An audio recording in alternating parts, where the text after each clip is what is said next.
আসসালামু আলাইকুম এভরিওয়ান, আশা করি তোমরা সবাই ভালো আছো। আজকে তোমাদের সাথে অ্যালগরিদম এবং ফ্লোচার্ট নিয়ে আলোচনা করব। তো সেই ক্ষেত্রে চলো যে আমরা শুরু করি।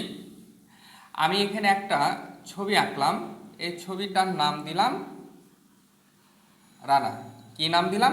রানা। যখন কোনো কিছু চিত্রের মাধ্যমে প্রকাশ করা হয় তখন সেটাকে আমরা ফ্লো চার্ট বলি। আর যখন লিখিত আকারে কোনো কিছু প্রকাশ করা হয় তখন সেটাকে বলি অ্যালগরিদম। যেমন মনে করো যে তুমি এখন ক্লাসটা করছো, তুমি নিজে হচ্ছে ফ্লোর চার্ট, আর তোমার নিজস্ব একটা নাম আছে, তোমার নামটা কি? অ্যালগরিদম। বিষয়টাকে বুঝতে পেরেছো? তার মানে কোনো কিছু লিখিত আকারে যখন আমরা প্রকাশ করি তখন আমরা সেটাকে কি বলছি? অ্যালগরিদম। আর যখন চিত্রের মাধ্যমে আমরা যখন প্রকাশ করি তখন সেটাকে আমরা বলছি ফ্লোচার্ট। তো সেক্ষেত্রে একটা জিনিস খেয়াল করো, আমি একটা চিত্র আঁকলাম। এই চিত্রটা বৃত্ত কি? বৃত্ত, কিন্তু একদম ফুল বৃত্ত না। এটাকে আমরা কি বলি? ডিম্বাকৃতির। কি বলি? ডিম্বাকৃতির। এই চিত্র দ্বারা বুঝাই স্টার্ট, আর এই চিত্র দ্বারা আবার কি বুঝাই? এন্ড, মানে শেষ হয়ে যাওয়া বুঝাই।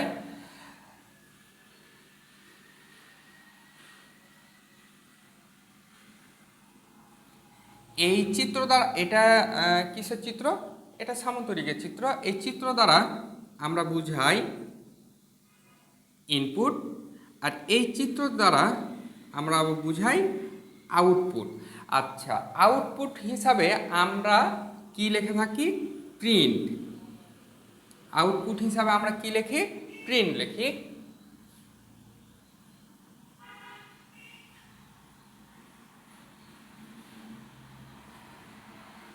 আচ্ছা, এটা কিসের মতো চিত্র? এটা আয়তচিত্র। এই আয়তচিত্র দ্বারা কি বুঝাই? প্রক্রিয়াকরণ। মানে যে চিত্রের মাধ্যমে বিভিন্ন ধরনের উত্তর দেওয়া হবে তখন সেই চিত্রটাকে আমরা কি বলি? প্রক্রিয়াকরণ বলি। আর এই প্রক্রিয়াকরণের মধ্যে বিভিন্ন ধরনের প্রশ্নের যে মেন উত্তর, সেই উত্তরগুলা দেওয়া হয়।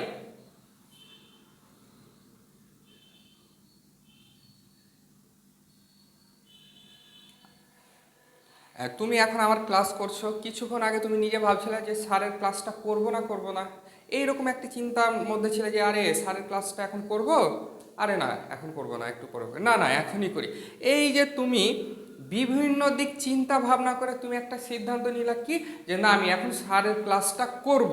তো এই যে যে সিদ্ধান্তটা নিলা, এটার একটা চিত্র আছে। এই চিত্রটা কেমন? এই যে এমন, এটাকে ডায়মন্ড চিত্র বলি, আবার কি ঘড়ির মতো চিত্র বলি। তো এই চিত্র দ্বারা কি বুঝাই?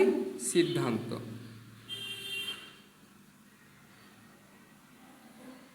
আচ্ছা, তুমি আমার সাথে আমার ক্লাসে কোনো একটা মাধ্যম অনুযায়ী যুক্ত হয়েছো। হয় কোনো ফ্রেন্ডের মাধ্যমে আমার নাম শুনেছো, সেক্ষেত্রে আমার সাথে যুক্ত হয়েছো, অথবা আমার অনলাইনে পোস্ট দেখেছো, সেক্ষেত্রে আমার সাথে যুক্ত হয়েছো। কোনো না কোনো একটা মাধ্যম অনুযায়ী আমার সাথে যুক্ত হয়েছে।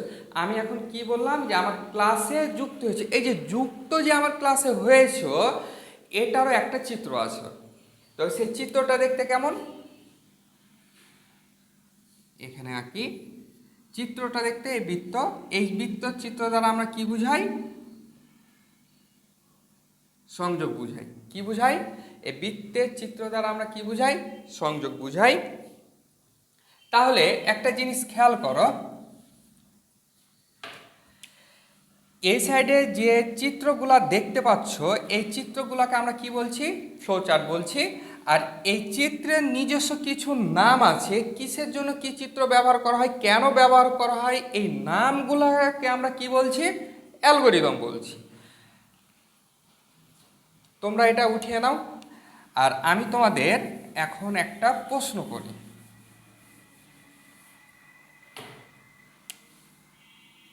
এখানে আমি একটা প্রশ্ন লিখছি। তিনটি সংখ্যা যোগফল নির্ণয় এর অ্যালগরিদম ফ্লোচার্ট তৈরি করো। তো এখন এখানে একটা জিনিস খেয়াল করো, এখানে প্রশ্নে কি বলছে, 3টি সংখ্যা যোগফল নির্ণয় এর অ্যালগরিদম ফ্লোচার্ট তৈরি করো। তাহলে আমরা প্রথমে কি করব, অ্যালগরিদম। তোমাদের আগে একটা কথা বলি, তোমাদের বইয়ে অ্যালগরিদম ফ্লোচার্ট এগুলো বাংলা এবং ইংরেজি উভয়ভাবে করে দেওয়া আছে। তো বাংলাতে অনেকেই করে, আবার কেউ ইংরেজিতে করে। তো বাংলাতে করার সময় কি হয়, তোমরা নিজের মনের যে ভাব, সেই ভাবটা সম্পূর্ণরূপে প্রকাশ করতে পারো না, এবং কি দিন শেষে ভুল হয়। লাস্টে কি এত কষ্ট করে পড়াশোনা করার পরে অ্যান্সারটা জমা দিলাম, কি পেলাম, 0। তো সেই ক্ষেত্রে এই উত্তরগুলা আমরা যদি ইংরেজিতে করি, খুব সহজে আমরা কিন্তু মার্ক উঠিয়ে নিতে পারবো। আর ইংরেজিতে করলে যে ভুল হবে এমনটা কিন্তু না। যে বাংলাতে করবে তাও ফুল মার্ক পাবে, যে ইংরেজিতে করবে সেও ফুল মার্ক পাবে। কিন্তু ইংরেজিতে আমরা যদি অ্যান্সারটা করি, ওটা করা খুব সহজ। তাই আমরা বেশিরভাগ সময় ইংরেজিতেই অ্যান্সার করব। যেমন আমি এখানে কি লিখলাম, ধাপ 1। এই ধাপ 1 এটার ইংরেজি ভার্সন কি, স্টেপ 1। তো তোমরা যদি এই বাংলাতে অ্যান্সার করো তা হবে, ইংরেজিতে অ্যান্সার করো তাও হবে, কিন্তু বাংলাতে অ্যান্সার করার সময় অনেক ভুল হয়। তোমরা নিজেরা নিজেদের যে মনের ভাবটা সুন্দরভাবে যে প্রকাশ করবে, এটা করতে পারো না। কিন্তু ইংরেজিতে মনের ভাবটা প্রকাশ করা খুবই সহজ। তাই আমি তোমাদেরকে ইংলিশ ভার্সনে কিভাবে এটা প্রকাশ করে এই জিনিসটাই শেখাবো। ঠিক আছে, তো চলো যাই।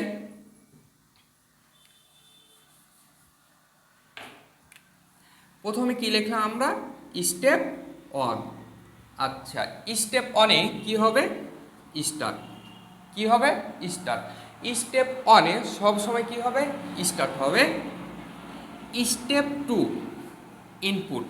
কি লিখবো আমরা, স্টেপ 2 লিখবো ইনপুট। আচ্ছা, একটা প্রশ্নটা এখন দেখো তো, 3টি সংখ্যা যোগফল নির্ণয় এর অ্যালগরিদম। তো 3টি সংখ্যা, তাহলে 3টা সংখ্যা তো ইনপুট নিতে হবে। তার জন্যে আমরা এখানে কি লিখলাম, ইনপুট লিখলাম। তো 3টা সংখ্যা কি নিতে পারি, তুমি মনে করো যে 1 2 3, এই 3টা সংখ্যা নিলাম। আচ্ছা, তোমাদেরকে একটা কথা বলি, তোমরা এই 1 2 3 নিয়ে অ্যান্সারটা করে আসলা। তোমাদের শিক্ষক যখন খাতা দেখতে বসলো, তখন সে ভাবলো যে 6 7 8 ধরলো না কেন, বা এখানে 4 5 6 ধরলো না কেন। তোমরা একটা জিনিস খেয়াল করো তো, তোমাদের চিন্তাধারা অনুযায়ী তোমরা ইনপুট নিয়েছো, আর স্যারও তার চিন্তাধারা অনুযায়ী কি দেখছে, খাতাটা দেখছে, কিন্তু সবার উত্তর কি একই রকম হবে, একই রকম তো হবে না। কারণ কি, কারণ হচ্ছে 0 থেকে 9 পর্যন্ত যে 10টি গাণিতিক সংখ্যা আছে, এগুলো কি মৌলিক মান না।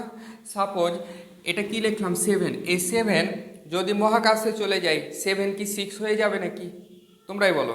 আচ্ছা, এখানে কি লিখলাম, 3 লিখলাম। এই 3 যদি মঙ্গল গ্রহে যায় বা চাঁদে যায়, 3 কি 4 হয়ে যাবে। আমরা কি বলবো, কি না এটা 3 না এটা 4, এটা কি বলবো, বলবো না।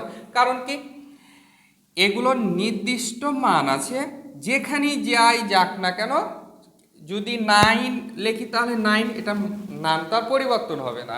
আর এটা যদি 6 লিখি 6। তো সেক্ষেত্রে 0 থেকে 9 পর্যন্ত যে মৌলিক 10টি সংখ্যা আছে, এই সংখ্যা আমরা কখনো ইনপুট হিসাবে ব্যবহার করব না। এখন তোমাদের মনে প্রশ্ন জাগতে পারে, তাহলে আমরা কি ব্যবহার করব। তো তোমরা ব্যবহার করবে এ থেকে জেড পর্যন্ত যে 26টি ইংরেজি বর্ণমালা আছে, সেই 26টি বর্ণমালা তোমরা ব্যবহার করবা। এ থেকে জেড পর্যন্ত 26টি বর্ণমালাকে বলা হয় কি, চলক। কি বলা হয়, চলক।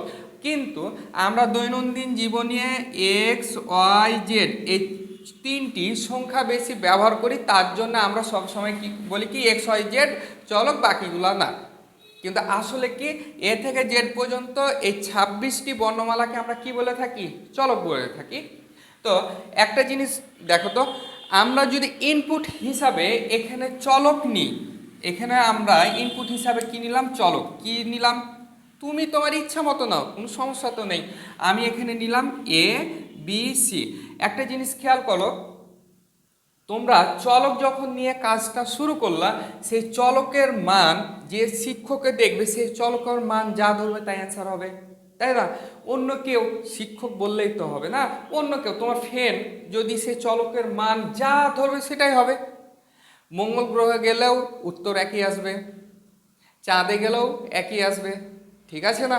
তো সব সময় তোমরা একটাই শুধু জিনিস মনে রাখবা যে ইনপুট হিসাবে কি নিব, চলক নিব। সেই চলকগুলা কি কি হবে, এ থেকে জেড পর্যন্ত যে 26টি বর্ণমালা আছে, এই 26টি বর্ণমালার মধ্য থেকে আমাদেরকে কি করতে হবে, ইনপুট হিসাবে নিতে হবে। কোনো সময়ের জন্যে 0 থেকে 9 পর্যন্ত এই 10টি মৌলিক সংখ্যা নিয়ে কাজ করবা না। হ্যাঁ, এগুলো নিয়ে কাজ করতে গেলে তাদেরও একটা প্যাটার্ন আছে, সে অনুযায়ী করতে হয়, তো ওইটা এখন তোমাদের দরকার নেই। তোমরা সব সময় এই চলক নিয়ে কাজ করবা। তো একটা জিনিস খেয়াল করো, আমি কি নিলাম, স্টেপ 1-এ স্টার্ট করলাম, স্টেপ 2-এ ইনপুট লিখলাম, ইনপুট কি লিখলাম, এ বি সি। আচ্ছা, স্টেপ 3 একটা জিনিস বলি, আমি এখানে কি লিখলাম, সাম। এই সামের মাধ্যমে কম্পিউটারে যোগ করা হয়, কি করা হয়, বিভিন্ন ধরনের গাণিতিক যোগ কিসের মাধ্যমে করা হয়, সামের মাধ্যমে। তো আমাদেরকে এখানে কি করতে বলছে, 3টি সংখ্যার যোগফল নির্ণয় করতে বলছে। তো আমরা এখানে কি লিখব, সাম ইকুয়াল, তাহলে 3টা সংখ্যা আমরা এখানে কি কি ইনপুট নিয়েছি, এ বি সি, তাহলে A plus B plus C. আচ্ছা, তারপরে এখন দেখো স্টেপ 4, আমাদের এখানে দেখো যে 3টি সংখ্যা যোগফল নির্ণয়ের অ্যালগরিদম। তাহলে 3টি সংখ্যা আমরা তো ইনপুট নিয়েছি, সেটা যোগ করতে বললো, যোগও তো করলাম, আর কি কোনো কাজ বাকি আছে, আর তো কোনো কাজ বাকি নেই। যখন কাজ আর থাকবে না তখন আমরা কি লিখবো, প্রিন্ট। কি লিখবো, প্রিন্ট। স্টেপ 5 লাস্টে কি লিখবো, ইন্ট। এখন তোমরা একটা জিনিস খেয়াল করো, অ্যালগরিদম লেখার সময়, করার সময় প্রথমে কি হবে, স্টেপ 1-এ স্টার্ট হবে, তারপরে কি ইনপুট হবে। তো স্টেপ 1 এবং স্টেপ 2 একদম মৌলিক, সব ক্ষেত্রে স্টার্ট এবং ইনপুট দিতেই হবে, বুঝা গেল? আর লাস্টে এই জিনিসটা দেখো,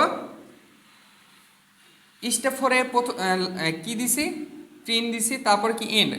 একটা জিনিস, এই স্টেপগুলা, ধাপগুলা আমাদের প্রশ্ন অনুযায়ী কম বেশি হতে পারে, এটা কোনো সমস্যা নেই, কিন্তু জিনিস একটা খালি মনে রাখবা যে প্রথমেই স্টার্ট, তারপরে ইনপুট হবে, মৌলিক একটা কথা, আর লাস্টে হবে কি ইন্ট, তার আগে কি হবে, প্রিন্ট।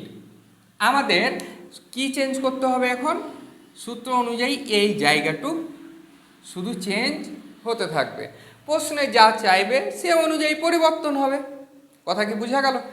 আচ্ছা, সেক্ষেত্রে এখন একটা জিনিস দেখো, আমরা এটা কি করলাম, 3টি সংখ্যা যোগফল নির্ণয়ের অ্যালগরিদম করলাম। এখন আমাদেরকে কি করতে বলছে, ফ্লো চার্ট করতে বলছে,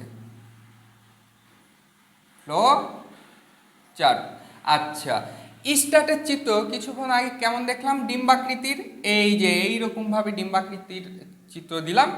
তারপর এখানে কি লেখা আছে, স্টেপ 1-এ কি লেখা আছে আমাদের এখানে, স্টেপ 1-এ প্রথমে কি লেখা আছে, স্টার্ট, এটার মধ্যে স্টার্ট লিখে দাও। তারপরে এইভাবে তীর চিহ্ন দাও। তারপর ইনপুট, ইনপুটের চিত্র কেমন, ইনপুটের চিত্র কেমন, ভালোভাবে দেখো, খাতা চেক করো। ইনপুটের চিত্র হচ্ছে কি সামন্তরিকের মতো। এখন স্টেপ 2-এ ইনপুট হিসাবে যা লিখেছো ইংরেজিতে তা এটার মধ্যে বসিয়ে দাও, ইনপুট এ বি সি। আচ্ছা, এখন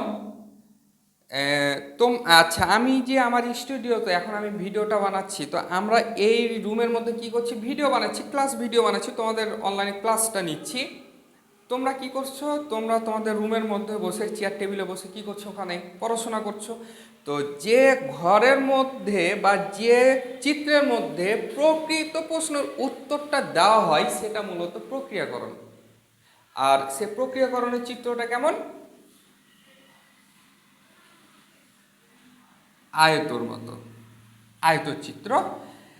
তো এখন প্রশ্নের মূল যে উত্তরটা দিতে হচ্ছে সেই উত্তরটা কিসের মধ্যে হয়? প্রক্রিয়াকরণ চিত্রর মধ্যে দিতে হয়, মাধ্যমে দিতে হয়।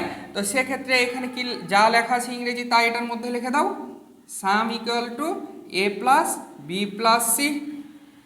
তারপর আবার এইভাবে লেখো। তারপর কি প্রিন্টের চিত্র কেমন? আবার সামান্তরিক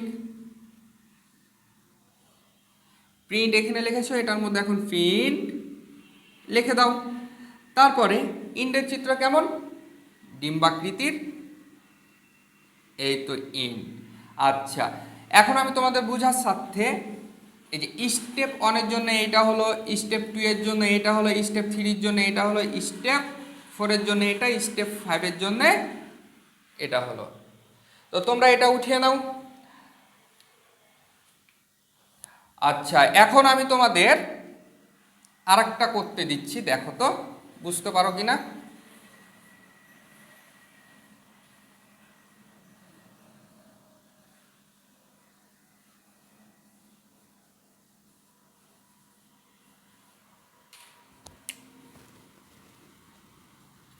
এখানে আমি লিখলাম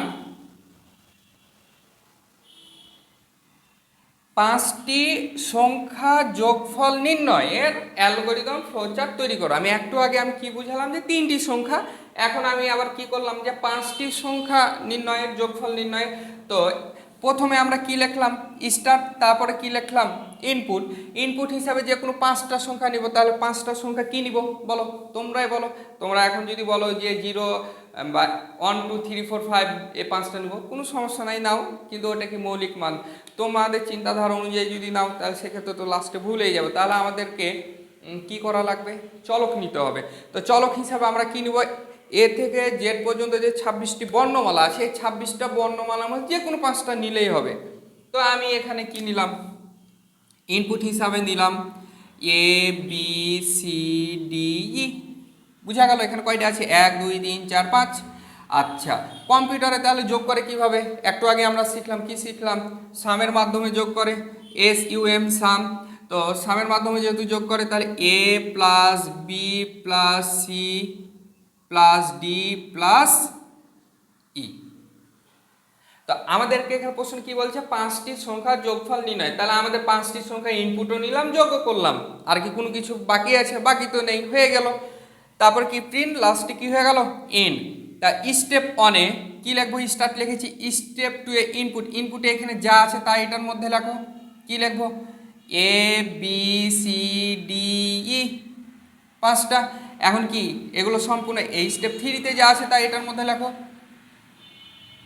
ডি প্লাস ই, যোগফল শেষ। তারপরে স্টেপ 4 এ প্রিন্ট, এই যে প্রিন্ট লিখলাম। স্টেপ 5 এ ইন লিখলাম। এটা হয়ে গেল কি? অ্যান্সার। তোমরা এটা উঠিয়ে নাও।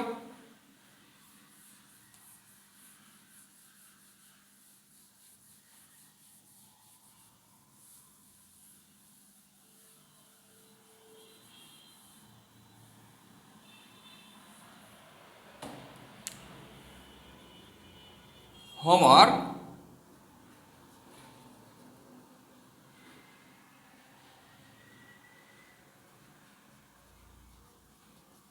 চারটি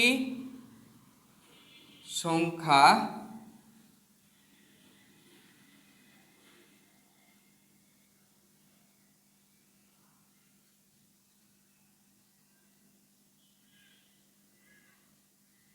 যোগফল নির্ণয় এর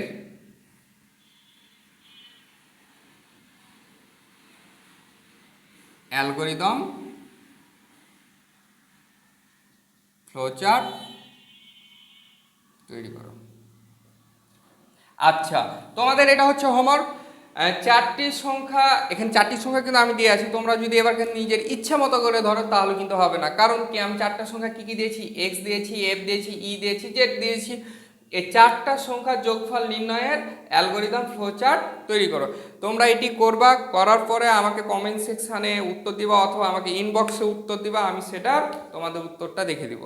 আর তোমরা যদি না পারো কোনো টেনশন নাই, আমি পরবর্তী ক্লাসে আমি সেটা করে দেবো। তো সবাই সুস্থ থাকো, ভালো থাকো, আল্লাহ হাফেজ।